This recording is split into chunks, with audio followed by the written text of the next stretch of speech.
Kompas Petang berlanjut, saya Tifal Solesa.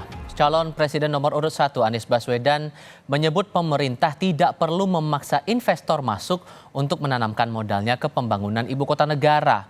Sementara itu, Kepala Badan Koordinasi Penanaman Modal sekaligus Menteri Investasi Bahlil Lahadalia memastikan sudah ada sejumlah investor asing yang menanamkan modal di IKN.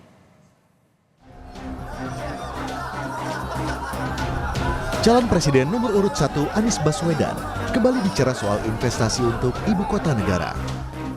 Anies menilai, jika pemerintah tak perlu memaksa investor masuk untuk menanamkan modalnya ke IKN. Karena investor memiliki mekanismenya sendiri untuk berinvestasi. Anies menyebut, investor akan memutuskan investasinya berdasarkan pertimbangan komersial dan bukan atas dasar pertimbangan politik.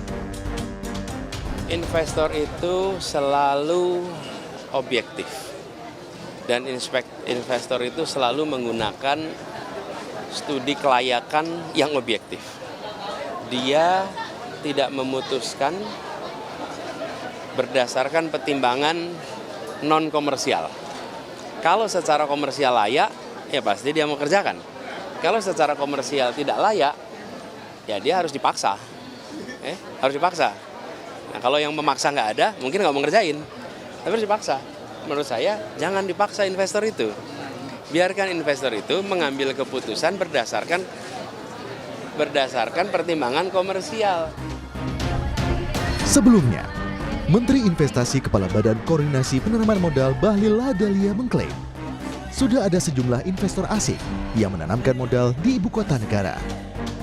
Bahlil yang juga menjadi Ketua Dewan Pembina Relawan Pilar 08 pendukung Prabowo Gibran memastikan jika investor di ibu kota negara akan masuk secara bertahap hingga nanti peletakan batu pertama di ibu kota negara untuk investor asing akan dilakukan usai upacara kemerdekaan 17 Agustus 2024. Progresi investasinya gimana, Pak?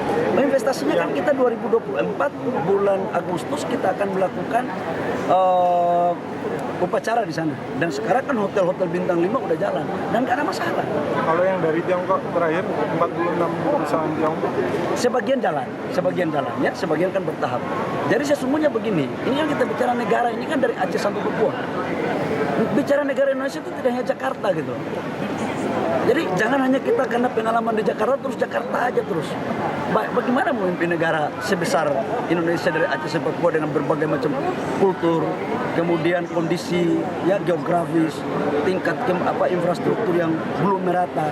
Ini yang harus dimaknai sebagai bagian yang harus diperjuangkan oleh pemimpin siapapun itu.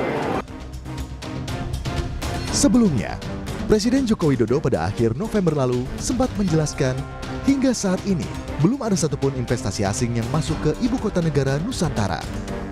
Namun Presiden yakin banyak investor asing yang berminat investasi di IKN. Namun saat ini pemerintah mengklaim masih memprioritaskan investasi dari dalam negeri. Tim Liputan, Kompas TV.